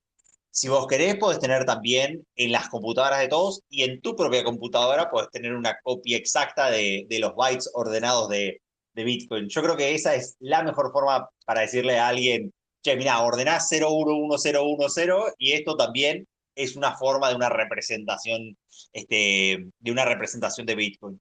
Pero también esa representación de Bitcoin no solamente es en tu nodo, pero también puede ser tu private key, ¿no? Vos le das a alguien una private key, se la das o en una seed, por ejemplo, y le decís levantalo y vas a ver que acá tenés plata. Y cuando la persona lo experimenta y levanta una billetera y ve que una vez que la billetera se sincroniza y le aparece el saldo, le decís, eso es tuyo ya. O si se lo das en una billetera en papel con un QR y una private key, ¿no? Y le decís, mira, esto es una representación también, también toma formas físicas Bitcoin. Buenísimo. ¿Alguien estaba entrando o han hecho algo? Yo puedo entrar un segundo. Saludo a Julián, aprovecho, y decir que en lo que venías a decir tú antes, Entropy, a mí es de esas cosas que me explotó la cabeza Bitcoin y además lo hizo hace no muchos años, o sea que no fue desde el principio, pero el entender que Bitcoin es ese puente entre lo físico y lo digital, o es una forma de construir un puente entre lo físico y lo digital. Pero es que luego si vas estirando del hilo, conectas lo físico. ¿Qué es eso físico? Y es que conectas a la energía. Y esto lo traté con un pod con Julián de hace como 3 años o así, sobre qué es la electricidad, o creo que se llama Es Eléctrico, le pusimos. Y al final la electricidad, cuando Julián te la explica, te das cuenta que es una forma de canalizar la energía. Entonces es como que, siguiendo con la abstracción, Bitcoin es un puente entre lo digital y la energía, ¿no? Y ahí es ya cuando empieza a supurar el cerebro, porque te das cuenta que es que va más allá de lo... O sea, es un físico, pero o sea, es una conexión con lo físico, pero es una conexión con la energía del universo, o sea, es con lo más esencial, con lo más básico, ¿no? Y luego eso por la parte física y por la parte digital, pues es esa propiedad radical en forma de digital, ¿no? Entonces es como una propiedad atada con energía de las estrellas. Has Ya está, aprendido ahí bien, lo mi dejo. joven Padawan. Has aprendido muy bien. Tendido Estoy a... orgulloso de ti. Bueno, yo me rodeo de los mejores maestros. Como dice el lunático, esos bytes ordenados que vos tenés ahí en la base de datos, están ordenados usando ¿qué cosa? Están ordenados usando la cadena de las transacciones y solidificado eso utilizando la prueba de trabajo. Que la prueba de trabajo es básicamente agarrar energía y embebérsela adentro de este sistema, ¿sí? De forma de irlo solidificando.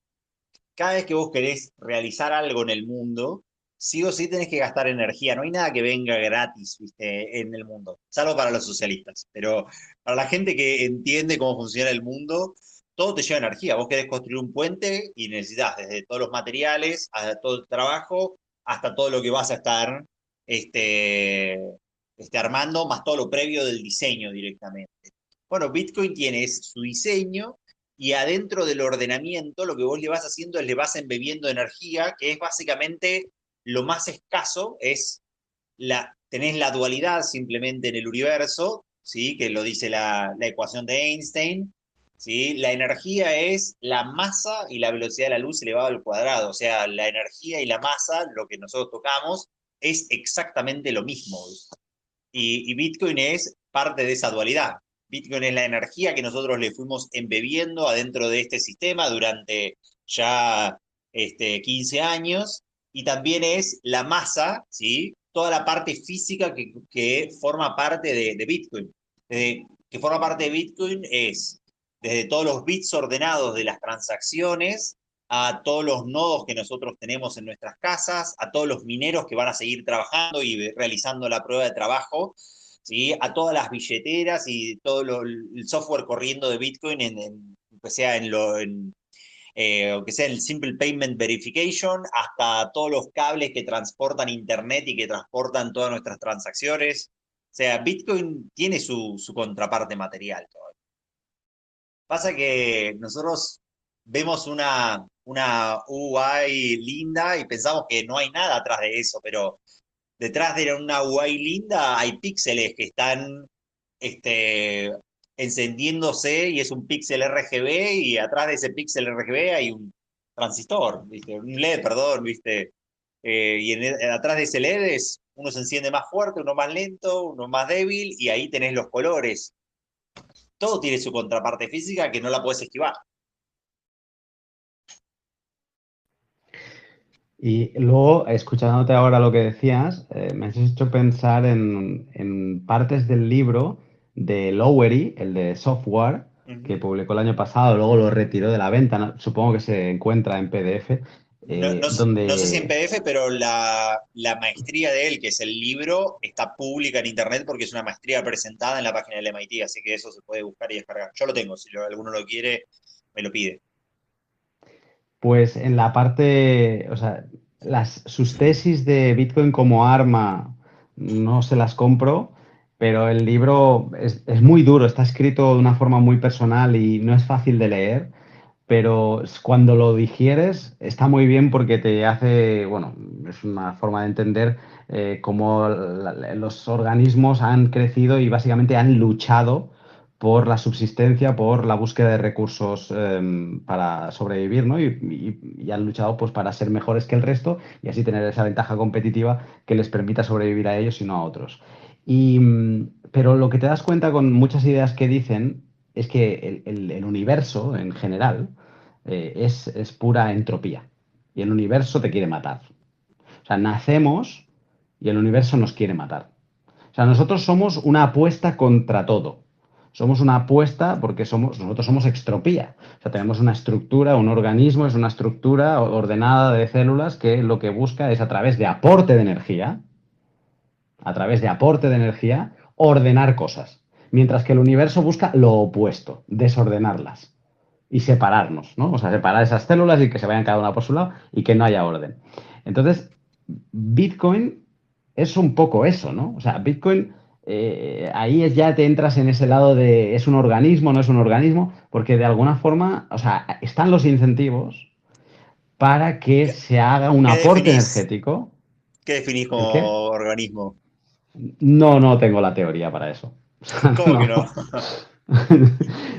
no. No lo tengo claro. O sea, simplemente es donde me empieza la madriguera. O sea, quizás una madriguera pendiente de explorar, ¿no?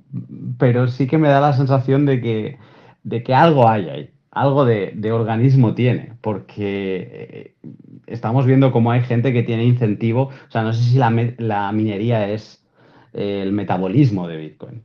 No lo sé, pero hay unos incentivos que hacen que la gente quiera aportar esa energía para seguir ordenando, para que Bitcoin tenga extropía, ¿no? Tenga ese orden de las transacciones, esa máquina de tiempo descentralizada.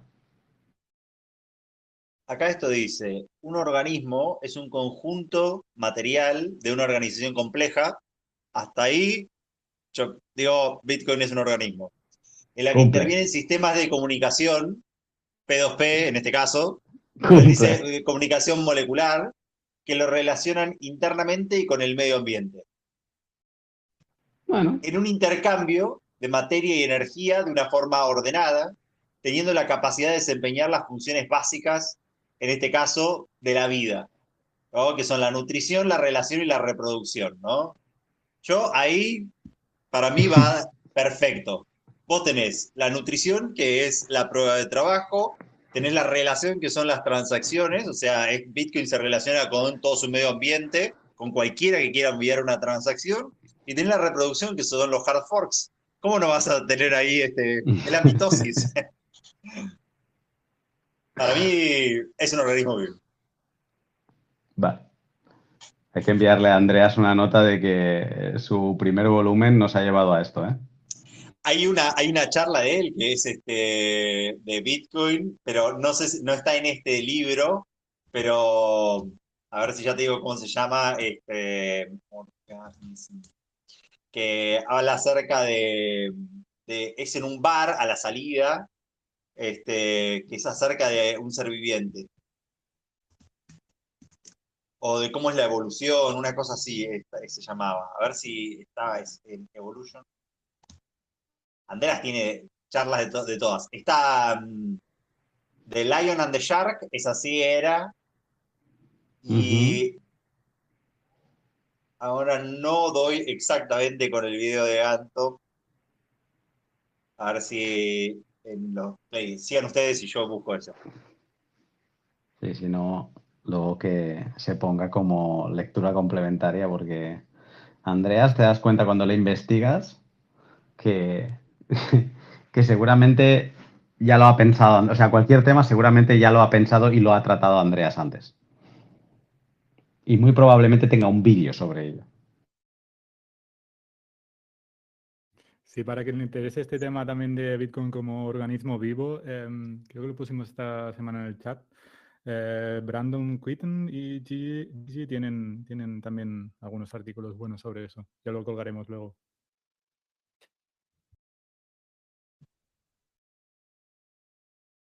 Son tremendas. Es tremendo, Andreas, que siempre tiene una charla de todo lo que nosotros hemos querido hablar. Lo ha hecho. Um,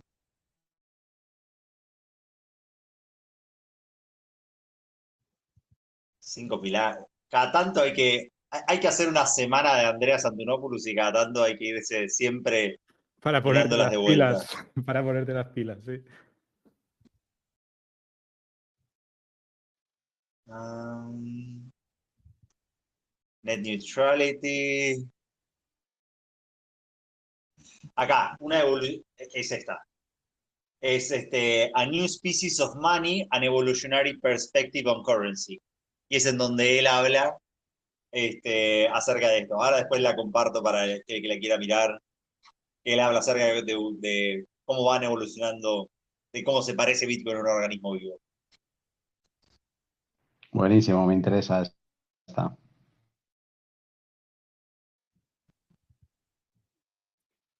Si queréis, nos estamos acercando, bueno, ya estamos en la hora y media.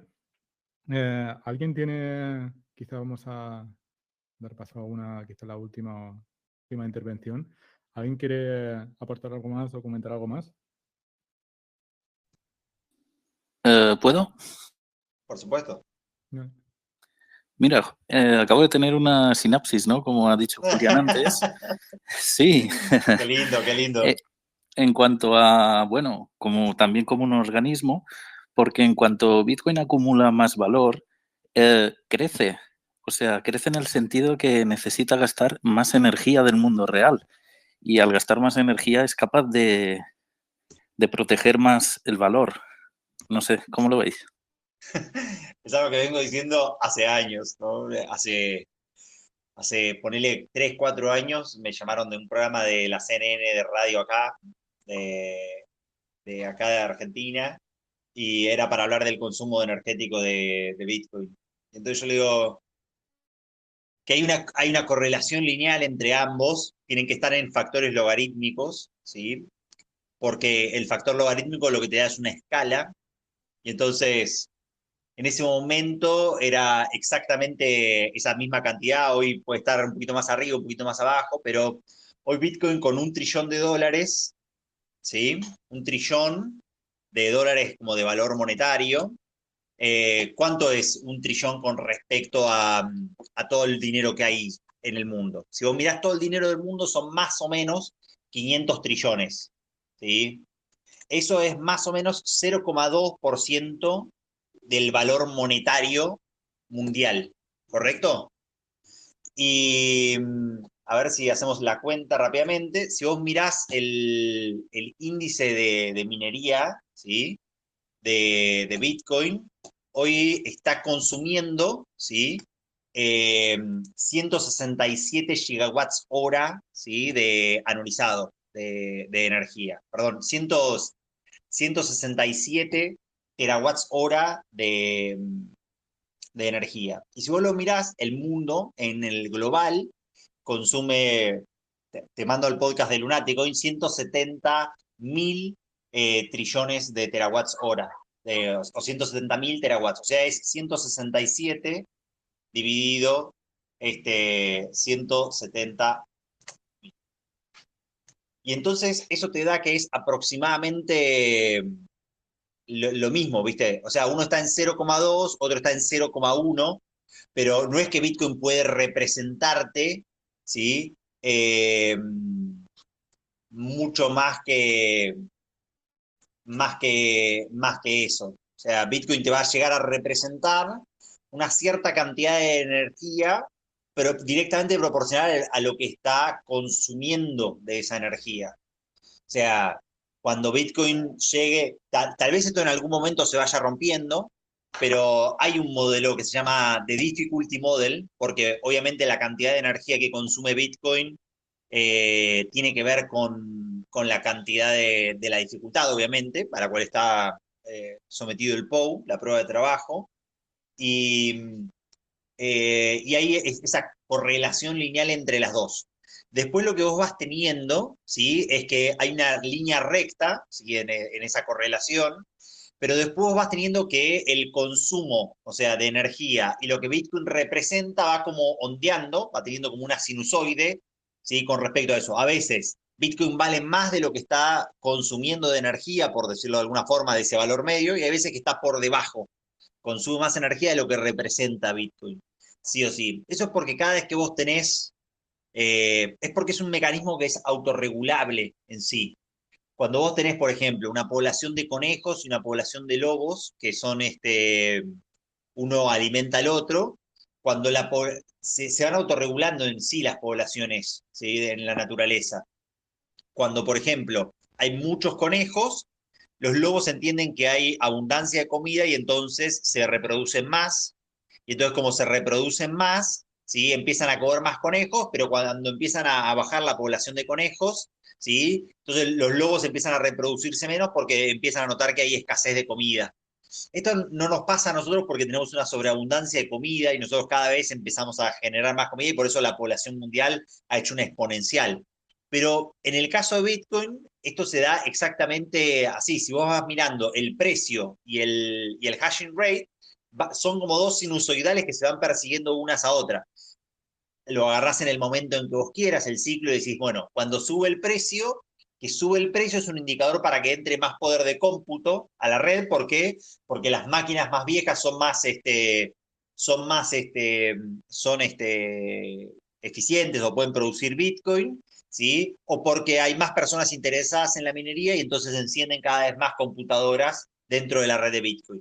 Cuando el precio empieza a bajar por alguna razón, ¿sí? Las máquinas que el precio puede bajar por el halving, por la razón que sea, ¿sí? Las máquinas menos eficientes se empiezan a apagar, ¿sí? Y aquellas operaciones de minería que no les alcanza para mantenerlo, tendrían que apagar su poder de cómputo directamente. Y esos ciclos son los que nosotros estamos viendo desde hace ya, no sé, 15 años directamente. Pero es un sistema que es autorregulable y que se va a ir regulando con respecto a un precio, y va a ir oscilando con respecto a un precio de equilibrio siempre, y siempre va a ir representando una cierta cantidad de valor económico. Cuando consuma Bitcoin el 10%, no sé si va a llegar a consumir el 10%, pero, y tal vez esto en algún momento se rompe, pero hasta ahora ha sido así, cuando, no sé, Bitcoin sea el 4% del consumo energético, tal vez va a estar representado tal vez el 4% del valor económico mundial,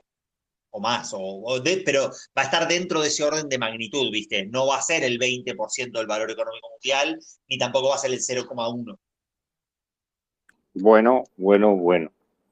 Eso es una cosa que te rompe la cabeza, vamos, porque además a mí me hace la pregunta esa, ¿no? De si Bitcoin es una invención o es un descubrimiento. A mí esta reflexión que has hecho, que bueno, me acaba de abrir otra sinapsis,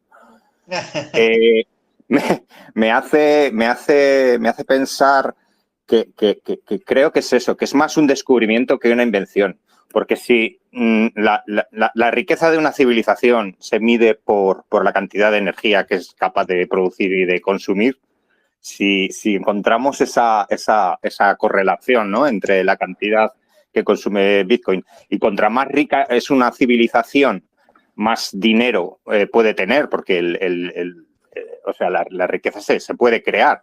Te hace pensar pues que realmente es como esas leyes, digamos, matemáticas que hay en muchas cosas, como por ejemplo los fractales con los que crecen los vegetales o ciertas cosas que no se sabe muy bien, pero que ves que están en todas las cosas de la naturaleza y te rompe la cabeza. Y yo creo que posiblemente Bitcoin sea más eso, sea más un descubrimiento que una invención, y que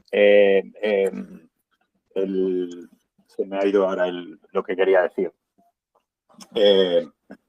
Perdona, se me ha ido el tema.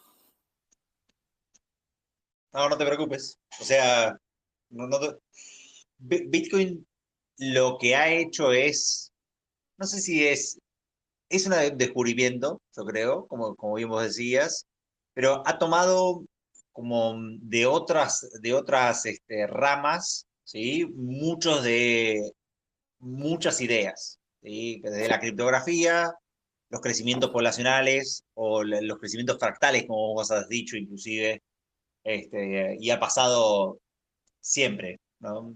Es un remix de todas esas cosas que nosotros, que ahora estamos viendo, ¿no?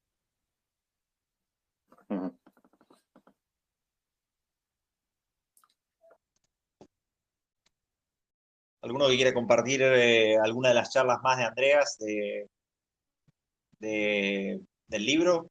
¿Había alguna de privacidad, por ejemplo? Y seguridad, e inversión de la infraestructura. Esa es una que me gusta mucho. La he visto mucho y sobre todo cuando hizo un videíto que la rehizo en la charla, pero tiene algunas animaciones un poquitito más, más lindas de funcionamiento.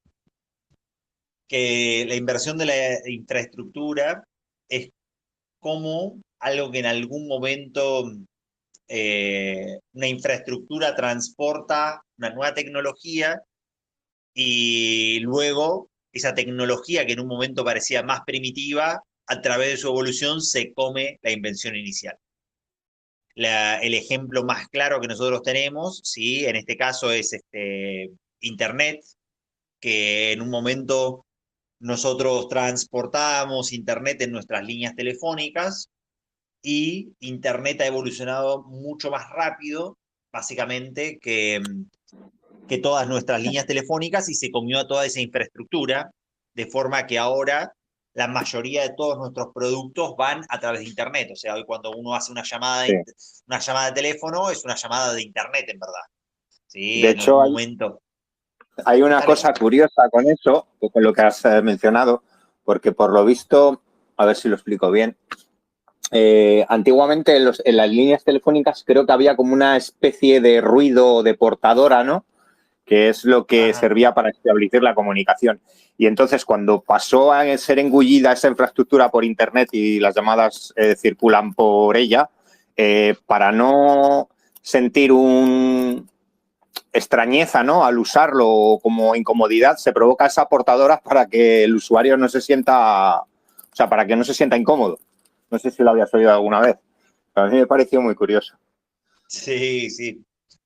Porque cuando vos lo tenés digital, le podés aplicar un filtro y decís, bueno, cualquier ruido más chiquitito que esto, pasalo a cero directamente.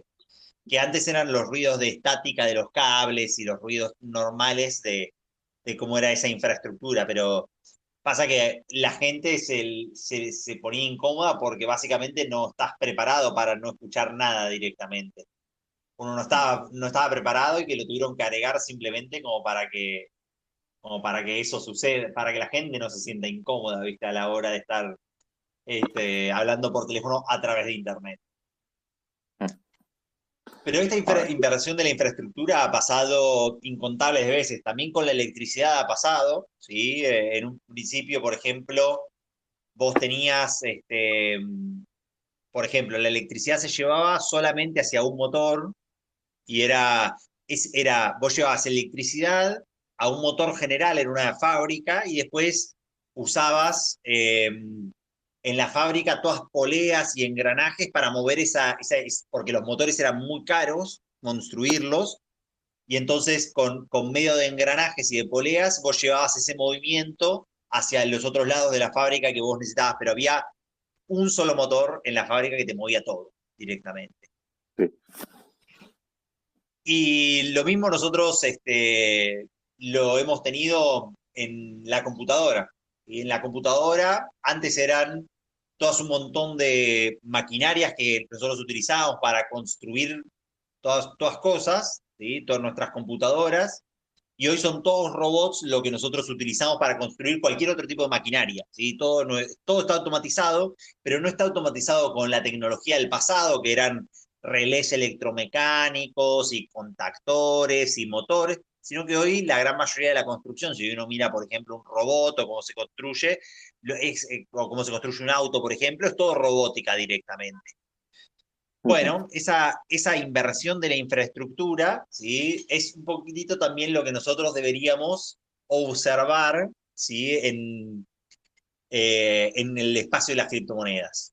En un principio es la tecnología antigua la que nos lleva a Bitcoin a nosotros. O sea, no sé por dónde han comprado Bitcoin ustedes en algún principio, pero la primera vez que yo compré Bitcoin le envié 9.999 pesos, que ese era el límite que podía, argentinos a una persona a través de una cuenta bancaria, y él me liberó Bitcoins en local Bitcoins, por ejemplo.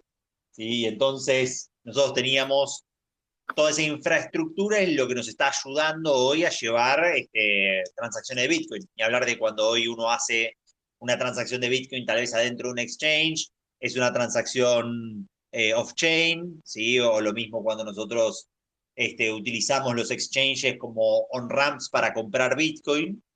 Pero lo que siempre decía es que en algún momento cuando vos tenés una tecnología disruptiva, como es Bitcoin, y que va creciendo a paso agigantado, como lo ha hecho Bitcoin, lo que nosotros vamos a tener va a ser la capa base Bitcoin y todo lo demás van a ser, se va a comer a toda la infraestructura antigua que nosotros tengamos. A través de Lightning Network, a través de Federated Mints, a través de Chaumian Mints, espero, ¿sí? O a través de sidechains, a través de la tecnología que sea, lo que nosotros vamos a ir viendo es cómo nosotros podemos replicar, primero, esquemórficamente los servicios antiguos, o sea, no sé, servicios de préstamos, servicios de pagos, servicios de seguros, cualquier cosa que nosotros tengamos en el sistema anterior que nosotros queramos replicar, ¿sí? Se va a replicar y después vamos a tener servicios que eso es tal vez lo más interesante, que son servicios que hoy ni nos lo podemos imaginar esto nosotros, porque, por como diría Steve Jobs tiene esa frase del discurso, uno solo puede conectar los puntos para atrás, pero nunca para adelante, ¿sí? Predecir el futuro es muy, muy, muy difícil, pero así como nosotros no nos podríamos haber imaginado hace 30 años que iban a existir TikToks de 5 segundos y la gente iba a pasarse horas mirando TikTok de 5 segundos, tal vez es muy difícil predecir qué es lo que vamos a hacer con nuestra actividad económica dentro de 20 años, cuando tengamos algún servicio y alguna forma de actividad económica que hoy para nosotros es impensado, pero porque la tecnología no nos lo permite hacer hoy, pero tal vez con la tecnología de Bitcoin, ¿sí? Dentro de 20 años sea algo completamente diferente, ¿no? Sí, muy interesante. Bueno, es que realmente, Andreas, es un caso extraño. Bueno, yo por lo menos hemos crecido como bitcoiners y tanta gente he recomendado siempre sus vídeos y en este caso que ha sido todo un acierto poner los vídeos en el libro, que básicamente lo que es, pero que puedes a una persona que igual no le gusta tanto leer o tal, le puedes recomendar ver los vídeos y son una delicia y toca todos los temas, y vamos, y a mí me han explotado la cabeza con tantos. Recuerdo también mucho cuando habla del tema de la escalabilidad y bueno, que realmente lo que dice es eso, que siempre vamos a tener ese problema, ¿no? Y hace toda la analogía con Internet y como siempre que desarrollas nuevo ancho de banda, produces nuevos servicios que consumen ese ancho de banda y es un proceso continuo y demás. Y a mí me hace pensar que pues, mucho que se habla que parece que es como un tabú el tamaño del bloque. Yo creo que eso es una cuestión que no tiene... O sea, que en un momento dado, si sigue avanzando la tecnología y demás, el tamaño del bloque en un momento dado será trivial aumentarlo. Aparte, pero no es la forma adecuada de escalarlo ahora mismo, porque comprometes otras cosas esenciales. No sé si se me entendió. Yo no sé si me querría poner adentro de una otra guerra de la escalabilidad y de aumentarlo, pero capaz que en algún momento sí se puede aumentar o capaz que aparece alguna otra tecnología diferente y que indirectamente... Sí, yo en algún momento intenté hacer una gráfica de lo que es el costo de tanto de la RAM, de la capacidad de proceso, del ancho de banda, del costo del ancho de banda, todo esto meterlo en unas variables. Y si todo eso sigue abaratándose, en un momento dado tener un tamaño de bloque de 1 práctico de 4 va a ser una cuestión, o sea, es que no va a tener sentido. Pero claro. Claro, pero al revés, Bitcoin está programado, ¿sí? Para que cada vez sea más accesible a más personas, siempre y cuando, si los requerimientos se permanecen constantes y vos vas mejorando cada vez el software y el acceso a eso, cada vez es más barato para alguien tener un nodo y poder seguir manteniendo la red de funcionamiento.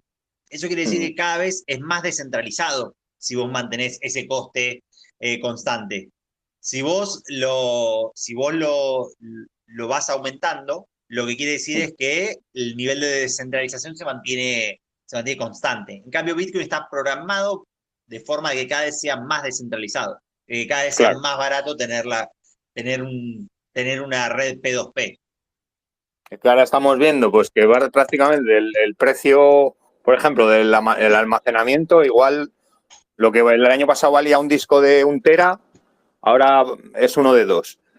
Hoy recién vi, por ejemplo, el precio del Starlink me bajó de, creo que eran $100 a la mitad, a 59.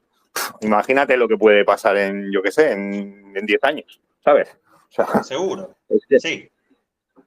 Una Raspberry que digamos que sería como lo mínimo que puedes correr un nodo completo, ¿no? Con cierta soltura, pues las Raspberries, yo qué sé, dentro de 10 años, imagínate cómo serán. Y el ancho de banda y todo.